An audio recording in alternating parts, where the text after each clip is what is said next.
தமிழ்நாட்டில் திருப்பூர் உள்ளிட்ட தொழில் நகரங்களை தொடர்ந்து புறக்கணிப்பது ஏன்? பாதிப்புகளை சரி செய்ய முன்வராமல் மௌனம் சாதிப்பது? பின்னலாடை ஏற்றுமதியின் மையமான திருப்பூரை முடக்கும் அமெரிக்காவின் சூழ்ச்சிக்கு ஒன்றிய அரசு பாஜக அரசும் துணை போகிறதா என்ற சந்தேகத்தை உண்டாக்கிறது. அமெரிக்கா ஒருபுறம் வரி போட்டு நம்மை முடக்க நினைத்தால், மறுபுறம் வரி நிவாரணம் எதுவும் கொடுக்காமல் ஒன்றிய பாஜக அரசு நம்மை முடக்கி வருகிறது.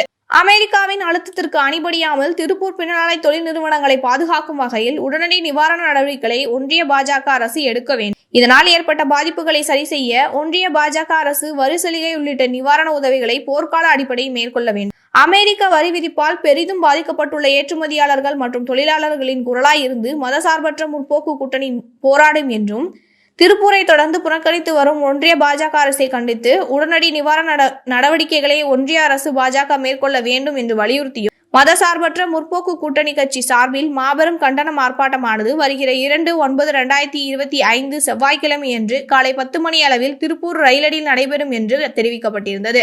இதன் ஒரு பகுதியாக நேற்று ராமேஸ்வரம் பேருந்து நிலையம் முன்பு தமிழக மக்கள் முன்னணி சார்பில் முற்றதிகார தமிழ்நாடை முதன்மை இலக்காக கொண்டு பெரம்பலூரில் நடைபெறும் பொதுக்கூட்ட நிகழ்வு கோரிக்கைகளை வலியுறுத்தி பெரியார் பேரவைத் தலைவர் நாகேஸ்வரன் தலைமையில் கூட்டம் நடைபெற்றது.